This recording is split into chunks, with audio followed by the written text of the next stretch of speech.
Assalamualaikum. Halo penonton, saluran makiam semuanya. Kali ini, Mimin akan berbagi kisah baru tentang seorang menantu yang ditagih cucu sama ibu mertuanya.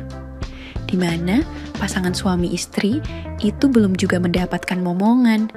Hingga akhirnya, sang ibu mertua pun ikut membantu agar segera bisa mendapatkan momongan serta memberikannya cucu.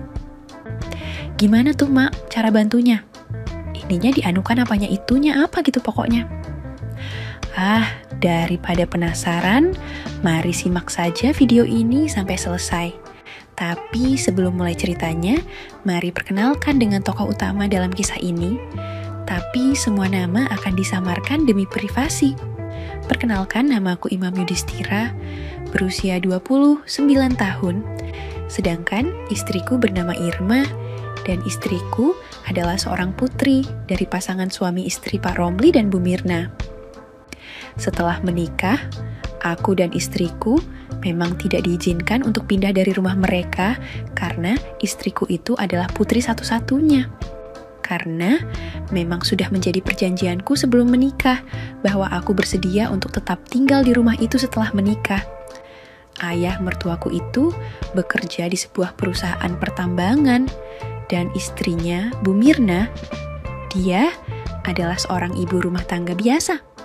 Pak Romli berumur 60 tahun, dan Bu Mirna sekitar 57 tahun.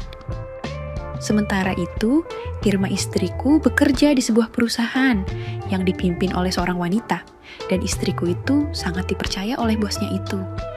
Sehingga seringkali harus ikut menemani jika bosnya itu ada urusan keluar kota, sedangkan aku sendiri hanya bekerja di sebuah bengkel. Pekerjaan Pak Romli yang kerjanya mengurusi proyek pertambangan pun menjadikannya harus sering pergi keluar pulau. Ibu mertuaku itu mungkin bisa dibilang sudah cukup berumur. Akan tetapi, kalau aku melihat dari wajahnya, masih terlihat segar dan manis. Pastinya, sewaktu mudanya memang cantik dan jadi rebutan banyak pemuda untuk menjadikannya istri. Pada awal aku bertemu dengannya, aku waktu itu menganggap bahwa ibu mertuaku itu ya seperti kebanyakan ibu-ibu rumah tangga yang lainnya. Bahkan aku juga sempat menganggap kalau ibu mertuaku itu adalah sesosok wanita yang alim berboba padat. Hal itu karena aku melihatnya dari penampilan sehari-harinya yang selalu mengenakan jilbab dan baju gamis. Sehingga tidak pernah terlihat sedikit pun penampakan keindahan pesonanya. Pada awal aku tinggal di rumah itu, kami bersikap biasa-biasa saja. Biasanya hanya saling senyum saja kalau bertemu atau berucap sapa sewajarnya saja. Akan tetapi, keadaan mulai berubah ketika pernikahanku dengan istriku memasuki usia yang ke-3 tahun. Waktu itu, bapak mertuaku ada proyek di luar pulau, dan istriku kebetulan juga harus menemani ibu bosnya ke Pulau Dewata untuk menghadiri sebuah acara dan sekalian liburan. Hari itu, aku dapat libur, sehingga aku memutuskan untuk santai-santai di pondok indah mertua itu sambil baca-baca majalah. Pada saat aku tengah bersantai itu, keluarlah ibu mertuaku yang sepertinya mau menjemur pakaian. Dan pada saat itulah, aku baru inget kalau kemarin itu, pembantu yang ada di rumah itu harus pulang mendadak karena orang tuanya sakit. Karena ada di depan mata, ya akhirnya aku pun tidak mau harus memperhatikan kegiatan ibu mertuaku yang sedang menjemur pakaian itu. Pada hari itu, tidak seperti biasanya, kalau sebelum-sebelumnya ibu mertuaku itu cuek saja padaku. Akan tetapi, pada hari itu, ibu mertuaku mau menghampiriku setelah dia selesai menjemur pakaian itu. "Tidak kerja, Nak?" tanya ibu mertuaku mengawali sebuah percakapan. "Hari ini saya lagi dapat libur, Bu," jawabku sesopan dan seramah mungkin sambil memberinya senyuman. "Bagaimana perasaan kamu selama tinggal di sini, Nak?" tanyanya lagi. "Ya tentu saja senang, Bu.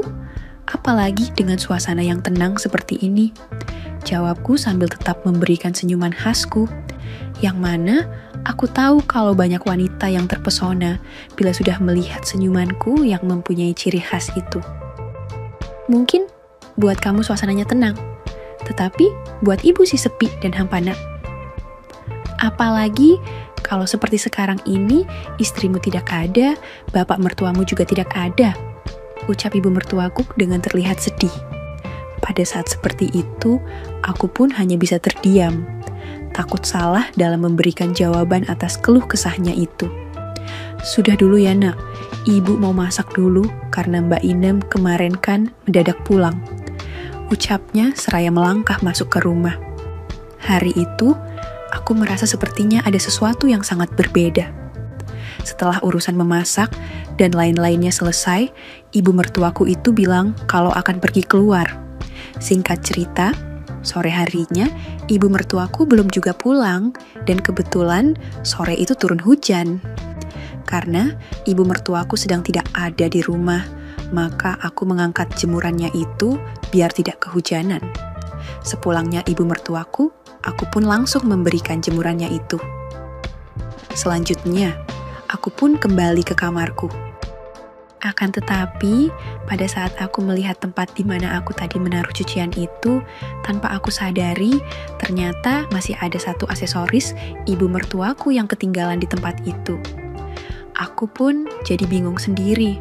Kala itu, mau langsung aku antarkan malu, karena hanya mengantarkan satu aksesoris saja. Akan tetapi, kalau tidak aku antarkan, ibu mertuaku pasti bakalan berpikiran yang tidak-tidak. Bahkan mungkin juga dikiranya aku itu memang sengaja menyembunyikannya. Akhirnya, daripada nantinya jadi satu permasalahan, aku pun memutuskan bahwa lebih baik aku antarkan saja. Tok, tok, tok. Ku ketuk pintu kamarnya. Beberapa saat kemudian muncullah ibu mertuaku. Nak Imam, sapanya dengan ramah. Maaf bu, ini ada jemurannya yang tertinggal tadi, ucapku sambil memberikannya dengan perasaan malu. Oh iya, makasih nak. Terlihat juga kalau ibu mertuaku itu nampak malu-malu saat menerimanya dan secepatnya memasukkannya ke dalam kantong bajunya. Kamu sudah makan apa belum nak? Tanya ibu mertuaku seperti yang mencoba mengalihkan pembicaraan. Sudah bu, jawabku bohong. Alah pasti belum, ibu tahu kok kalau kamu itu makannya suka agak malam. Ayo temenin ibu makan, ajaknya. Sudah kok bu, beneran, aku terus mencoba menolak. Ayo sini, temenin ibu makan, sekali-sekali makan bersama ibu, apa salahnya tuh nak? Ucapnya seraya menuntunku menuju ke meja makan. Akhirnya, aku pun tak kuasa menolaknya. Aku pun menuruti permintaan ibu mertuaku itu. Silahkan duduk nak, ucapnya dengan tersenyum penuh arti. Iya makasih bu. Aku pun duduk diikuti olehnya, yang juga duduk di kursi satunya. Selanjutnya, kami berdua pun makan sambil ngobrol kesana kemari, mulai dari masalah makanan, hobi, dan lain-lainnya. Bahkan ibu mertuaku juga sempat menanyakan dengan hati-hati perihal aku dan istriku yang tidak kunjung memberikannya cucu. Maaf sebelumnya ya nak, ibu mau nanya, kapan ibu ini dikasih cucu? Tanya ibu mertuaku seraya memandangiku. Sebenarnya saya dan Irma itu sudah berusaha loh bu, mungkin belum waktunya saja, ucapku dengan sedikit ragu. Atau jangan-jangan caranya itu ada yang salah nak, ucap ibu mertuaku dengan serius. Salah bagaimana toh bu? Kok ada-ada saja ibu ini? Tanyaku dengan tersenyum. Semakin lama, obrolan kami berdua itu pun semakin seru saja. Bahkan ibu mertuaku juga mengatakan kalau beliau yakin ada cara yang salah. Sehingga aku dan istriku tidak kunjung memberinya cucu. Sementara itu, aku hanya mampu mengimbanginya dengan tersenyum malu-malu. Setelah selesai makan, aku pun pamit untuk pergi ke kamarku. Walaupun sebenarnya aku masih betah untuk ngobrol berdua dengan ibu mertuaku itu. Akan tetapi, tak enak juga aku kalau berlama-lama berduaan seperti itu, apalagi sudah hampir malam. Sudah dulu ya bu, sudah malam, pamitku. Nyantai saja kenapa nak? Temenin ibu dulu kenapa toh? Ucap ibu mertuaku mencoba mencegahku. Tapi bu, sahutku.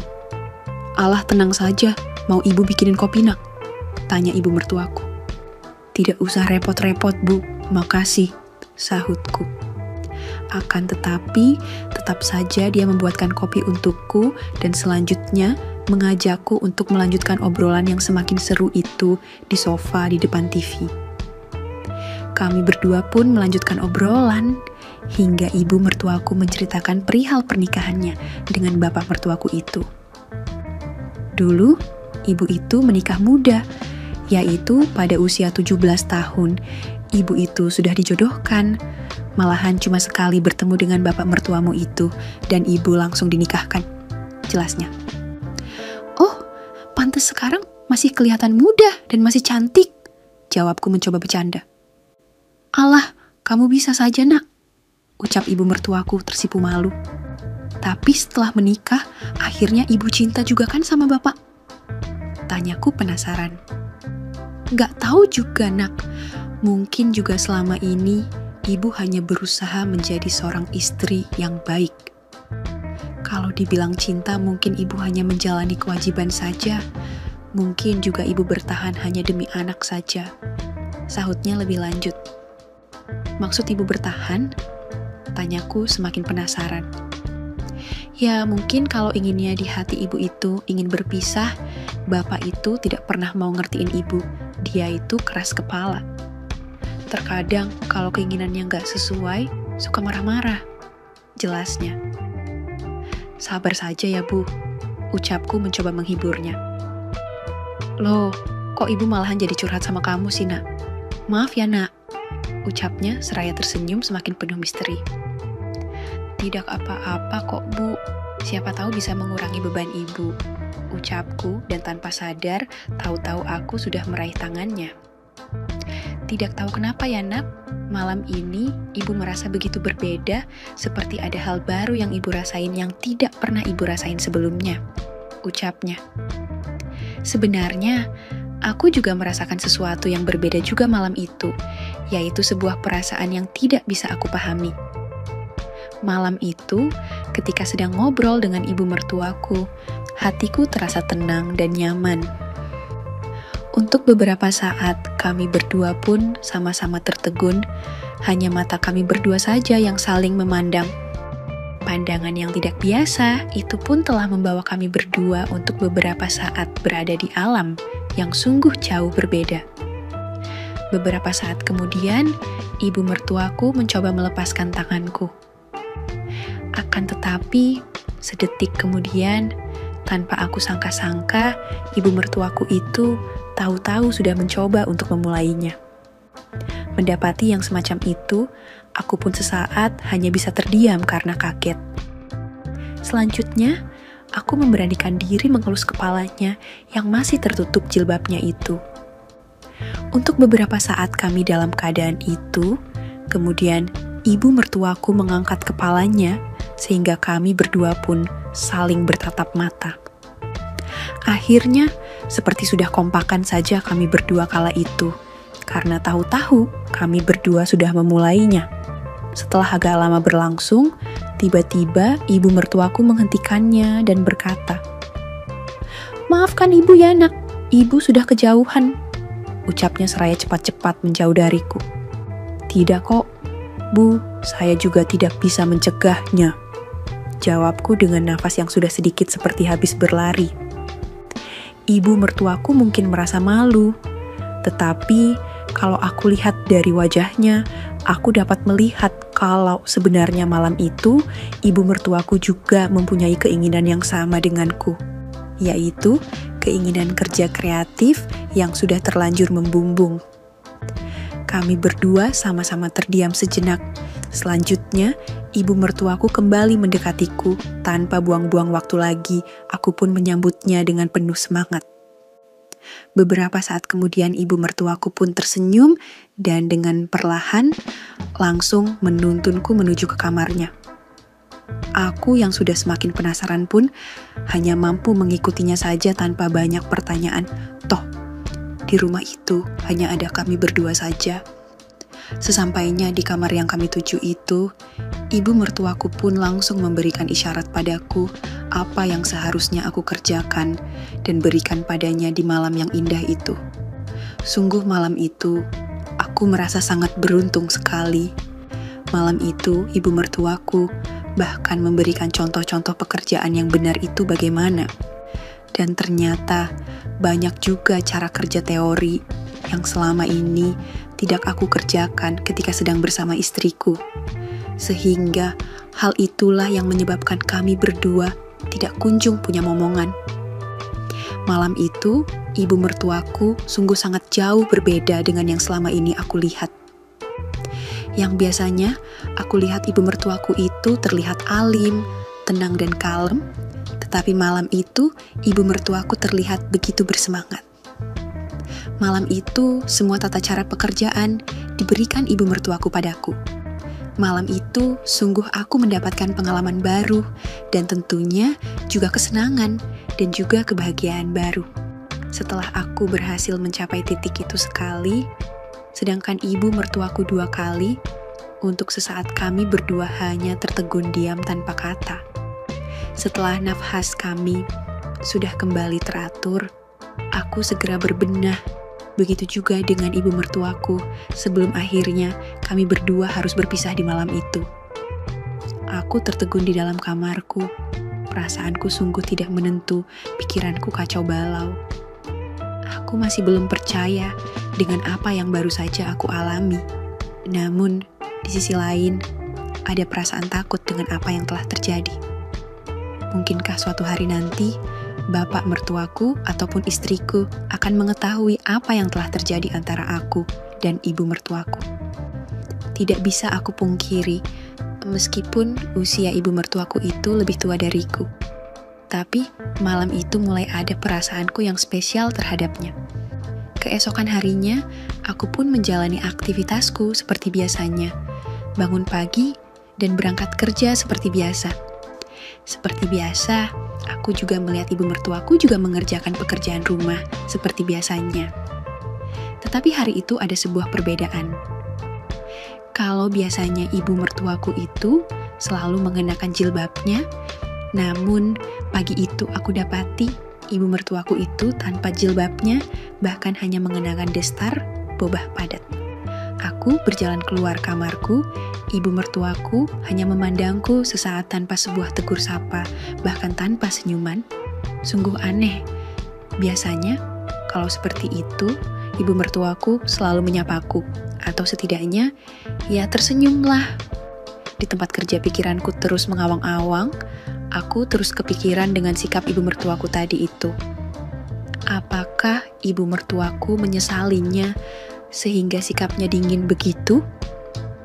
Aku tidak bisa terus membiarkan pikiranku itu hanya menerka-nerka saja. Setelah jam kerja usai, aku pun langsung bergegas pulang. Sesampainya di rumah, aku pun memberanikan diri bertanya pada ibu mertuaku.